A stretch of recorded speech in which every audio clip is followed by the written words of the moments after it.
Hi, I'm Reea, and if we haven't met before, I'm a life and relationship coach and an intuitive empath. I work exclusively with women, supporting them one-on-one and empowering them psychologically, emotionally, and spiritually. Today, I want to give you 12 hacks to help you deal with your crazy family.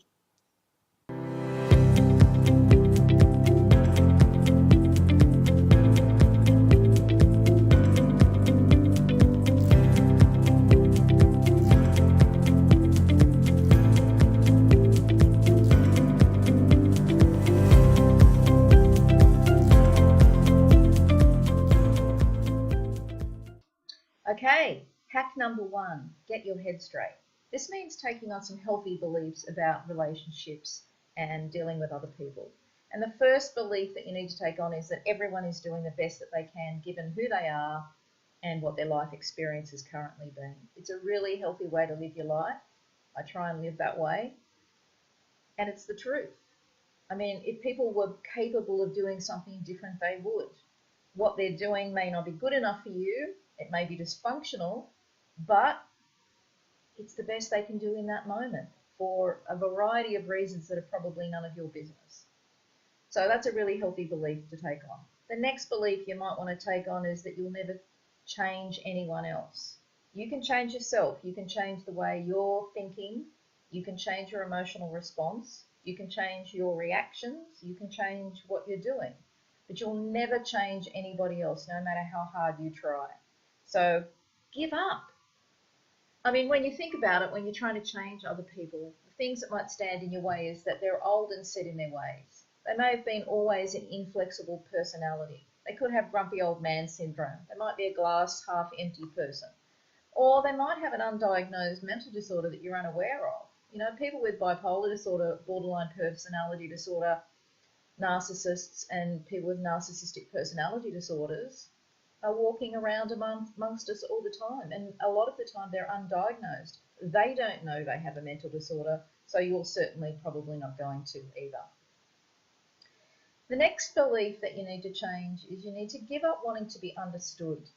You'll never get some people to understand you, no matter how hard you try. It's very human, a very human condition to want everyone to understand us, particularly those people that we love and that are closest to us, like our parents, our siblings, and our loved ones. But the reality of it is sometimes they just never get you, and they're never going to. So give up on that one. The next belief you want to check in with yourself about is your own need to be right. Often conflict arises in relationship because both parties want to be right, and that's just not possible. You know, if you can give up the need to be right and understand the things we just talked about, that you can't change anybody and everybody's doing the best that they can, you can have an interaction with them if you have to, if it's someone in your family, and not need to be right that day. Allow them to be right. Be the bigger person. Hack number two, and this is where getting your head straight comes in handy, getting control of yourself, okay? If you hear yourself using the words shouldn't, always, or never, it's a red flag that you're already in dangerous territory. You're in a story of your own making that keeps you stuck in the past. It's also an indicator that someone else hasn't lived up to your own rules. And guess what? They don't have to. Tell yourself firmly to stop. See a stop sign in your head. You can control your thoughts and your emotions, and you have to learn to do that. It's the best thing that you can do for yourself in life. If I could teach you nothing else today and you could get in control of your mind and your emotions, you would find your whole life changing. Number three, tell yourself that you're doing the best that you can. If you've got a difficult person in your family, you don't have any control over them. You have to just do the best that you can in every moment. So keep reminding yourself of that while ever you're around them. Number four, leave your stress behind when you're going to meet them or you know you're going to have contact with them.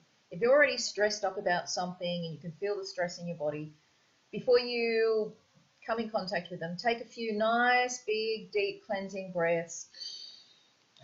Relax your shoulders, hang your stress on a hook outside the door.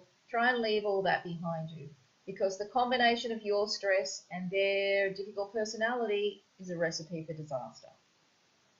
Number 5, set your intention for the connection or the meeting. Think to yourself before you go to meet this person, how do I want this interaction to go? Be very careful that you plan it in your mind. You can visualize having a happy connection with them.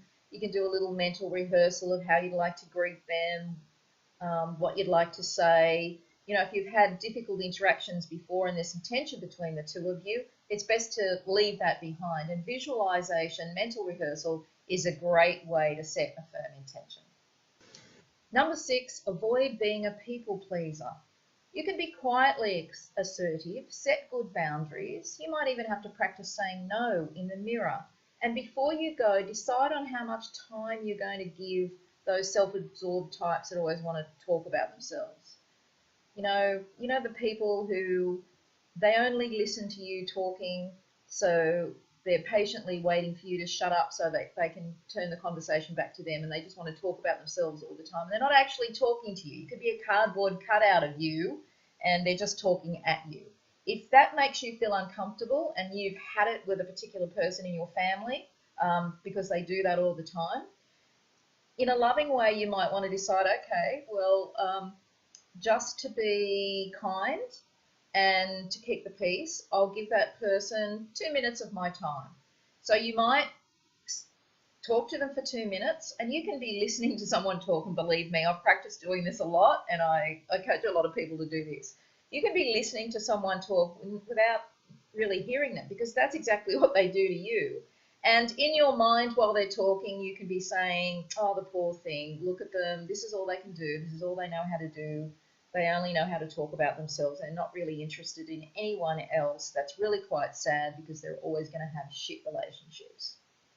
Once you've given them the 2 minutes of your time, or the 5 minutes, or the 1 minute, whatever you've decided on, make an excuse to leave. You just suddenly have to go to the toilet, or you have to tell somebody about something, and you just politely say, excuse me, and you walk away. Number 7, learn the power of silence. This may seem obvious to a lot of you, but believe me, there was a time in my life where I actually consciously had to learn that I didn't need to respond or say anything if I was in a conversation that I wasn't enjoying, that I didn't agree with, that I didn't like, that I could simply be silent and say nothing. I might still be giving that person my attention, but I'm not actually saying anything. And it's a little bit like that process that you learn to use if you're around people that have mental disorders or they're narcissists. It's the observe, don't absorb technique. So you're still there, you're still kind of in the relationship. It kind of follows on from number 6. You're still there, but you're not actually absorbing anything they say.